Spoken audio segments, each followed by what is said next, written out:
Hello friends, welcome to my channel. तो हम declaration of variable कल रीड कर लेते हैं। अब देखेंगे इफ स्टेटमेंट वो क्या होते हैं।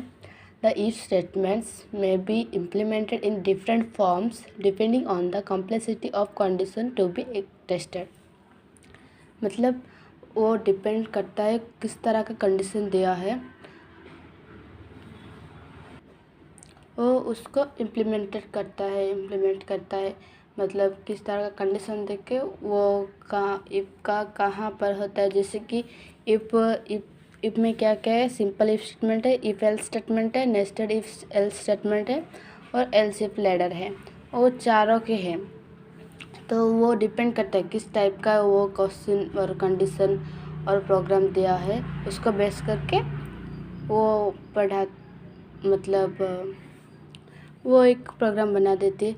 अगर इजी सिंपल इफ में होगा तो वो सिंपल इफ में, अगर उसमें नहीं होता उस इफ एल्स स्टेटमेंट में ऐसे ही होता है। तब और चला हम रीड करेंगे आज सिंपल इफ स्टेटमेंट। हम आज दो ही स्टेटमेंट शायद हो सकता है, एक सिंपल इफ हो सकता है और इफ एल्स हो सकता है। तो रीड करते हैं। पहले हम थ्योरी और एक एक एग्जांपल देख लेते हैं।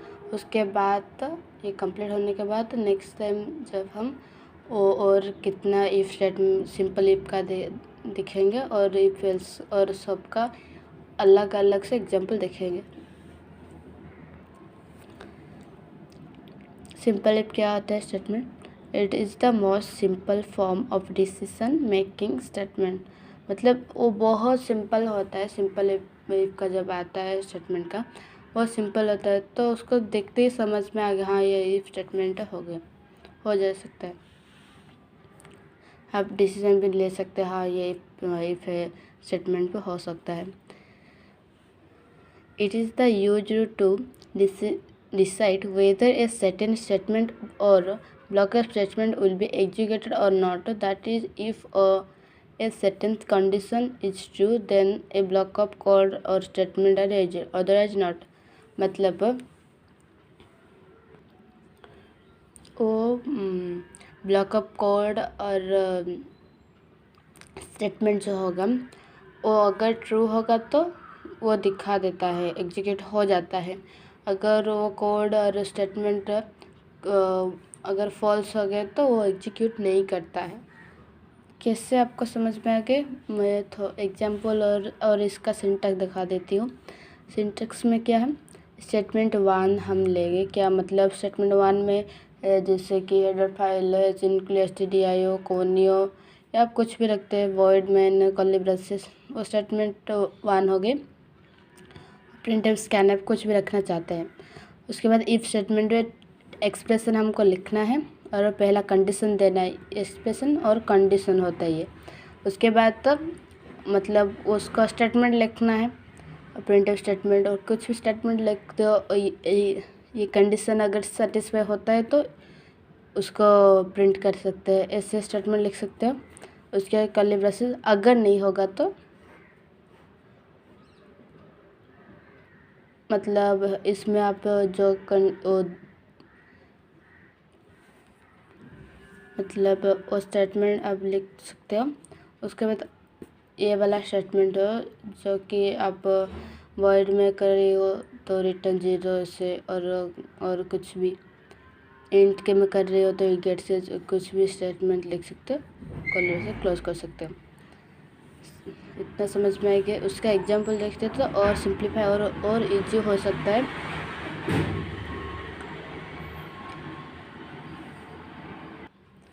और एक बात है, जब हम टर्बो में करते हैं, कंप्यूटर या लैपटॉप में टर्बो में करते हैं तो हमको क्लियर स्क्रीन के साथ हमारा गेट सेज रहता है। और हम डेव में करते हैं तो ओनली रिटर्न 0 रहता है, वॉइड मैन रहता है। इसमें इंट मैन रहता है, उसमें शायद वॉइड मैन रहता है और क्लियर्स की और एंड में रिटर्न 0 कर देता है। और इंट मैन हम टर्बो में कर रहे हैं तो इंट मैन रहता है, मतलब इंट रहता है और क्लियर स्क्रीन और गेट सेज लिखते हैं। तो मैंने ज़्यादा से ज़्यादा टर्बो से किया है, इसलिए मेरा CLRS वो रहता है। मैं कोई भी प्रोग्राम करती हो तो CLSR वो लिखता हूँ, क्लियर स्क्रीन लिखता हूँ और गेट सेज लिखता हूँ। तो एग्जाम्पल देख देते हैं इफ स्टेटमेंट का। वो हमारे हेडर फाइल हो गए वर्ड में ना, कर ले स्टार्ट इंट। हम क्या करना है, हम इवन नंबर का मतलब इवन ये हम जब नंबर एंटर करेंगे वो इवन है और ओड है वो हमको दिखा सकते हैं। चलो देखते हैं। इंट में नाम लेंगे, उसको क्लियर स्क्रीन आगे प्रिंटर से एंटर नंबर लिखते हैं। स्कैनर में हमको इंट लिया है तो हमारा इंटीजर टाइप का होगा, और मैंने बता दिया था इंटीजर टाइप के लिए हम क्या %d लेते हैं। एम्परसेंट अब नाम हमको वेरिएबल लिया है, उसको डिक्लेयर कर दिया है। उसके बाद आता है इफ स्टेटमेंट और condition. If num division by 2 equal to 0। अगर डिवीजन होता है इक्वल, मतलब प्रोग्रामिंग में डबल इक्वल का मतलब है इक्वल। अगर उसका मतलब डिवीजन करके जो 0 आता है तब वो प्रिंट करे क्या, द नम इज इवन। अगर नहीं तो ख़त्म। उसके बाद जैसे कि मैंने यहाँ पर आउटपुट क्या आ सकते हैं। पहले तो हमारा ये स्टेटमेंट एग्जीक्यूट होगा, एंटर ए नंबर। मैंने ऐसे ही होगा एंटर ए नंबर। इससे मैंने अगर 5 दे दिया तो वो क्या 5 हमारा 2 के डिविजिबल होगा क्या, नहीं ना, तो वो कुछ नहीं रिटर्न करेगा शायद। अगर मैंने एक बार रन करूँगी तो ये फिर से वही रिपीट होगा, एंटर ए नंबर।